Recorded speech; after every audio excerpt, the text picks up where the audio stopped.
Bonjour, j'espère que vous allez bien. Comme je vous le disais hier, je reviens plus en forme aujourd'hui avec ce nouveau live. Je suis perdue dans les jours des lives, donc je ne mets même plus les jours, mais bon, on est mi-décembre, il doit en rester une vingtaine je pense.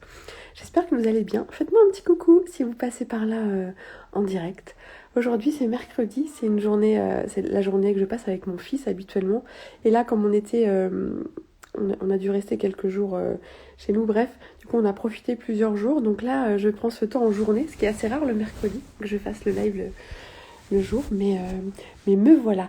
Et aujourd'hui, j'avais envie de démarrer ce live avec un peu un retour sur pourquoi j'avais eu envie d'entreprendre, parce que comme vous le savez, depuis quelques jours, j'ai osé vraiment me positionner sur le virage que je voulais prendre avec mes accompagnements, à savoir vraiment accompagner les femmes qui souhaitent entreprendre à partir à leur rencontre, à trouver vraiment cette voie qu'elles veulent prendre, à trouver le message qu'elles veulent porter, les aider à oser aussi lever les freins et les blocages à leur passage à l'entrepreneuriat, et puis ensuite à les aider à porter leur message et à parler de leur offre.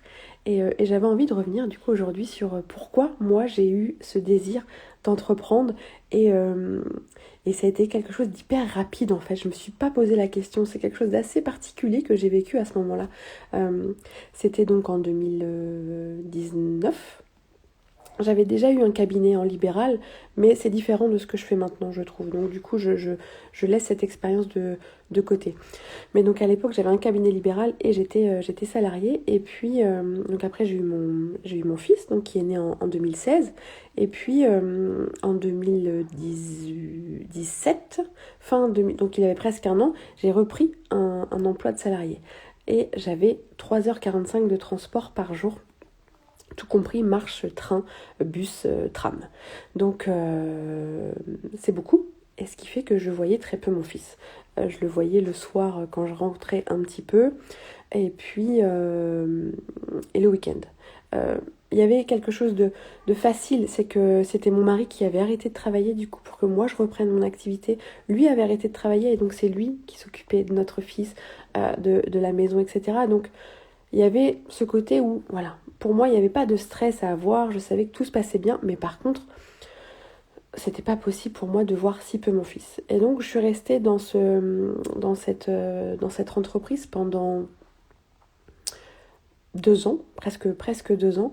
Et puis, à un moment donné, je me suis dit, non, j'ai plus envie de ça, j'étais épuisée vraiment par les transports, j'étais frustrée de ne pas voir mon fils autant que je le voudrais, j'étais frustrée d'être limitée à tant de jours de congé par an, j'étais frustrée de devoir demander la permission pour avoir des congés, de devoir aller demander des augmentations, etc., etc. Il y avait quelque chose qui ne m'allait pas dans tout ça. Euh, et du coup, je me suis dit, j'ai envie d'autre chose. Mais alors quoi? Je ne savais pas. Et puis, c'était au mois de mars ou avril 2019, je crois, je sais plus, mars, je pense. Je tombe par hasard sur les réseaux sur une offre d'un accompagnement business fait par des femmes pour les femmes qui voulaient entreprendre et vivre de leur business en ligne. Et du coup, je vois cette annonce et je me dis, c'est ça. C'est exactement ça. Et là, je ne me pose même pas la question. Je clique, je m'inscris, je paye. Et bam, c'était la première fois que j'investissais autant d'argent pour ça. Et là, ça a été le début de mon aventure entrepreneuriale où j'ai fait cette formation. En parallèle, j'ai créé le blog à l'époque et puis mon premier produit, mon premier e-book, etc., etc. Puis après, le chemin a suivi. Mais vraiment, ce qui a été moteur, c'est la maternité. C'est le désir de créer la vie que j'ai maintenant avec mon fils, de pouvoir profiter de lui tous les mercredis, tous les week-ends, toutes les vacances scolaires. Ça, c'était un désir. Je dis pas que c'est ce qu'il faut faire, hein, mais moi, c'était un désir profond. Donc, c'était important pour moi. Il y avait ça. Il y avait aussi la liberté. Moi, vous savez que la liberté, enfin, pour ceux qui me connaissent déjà, la liberté, c'est ma valeur fondamentale numéro une. C'est-à-dire que là, j'avais besoin de cet espace où je peux créer librement, où je peux travailler quand je le désire, d'où je le désire, avec qui je désire. Je peux porter mon message comme je le désire. Je peux partager comme je le désire, encore une fois, avec cette liberté de ne plus avoir à demander à un tel si je peux faire ça, si je peux faire ça.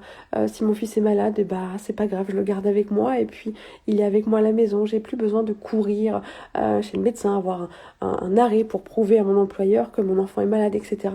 Tout ça, c'était des trucs qui étaient tellement lourds pour moi que j'avais plus envie de ça.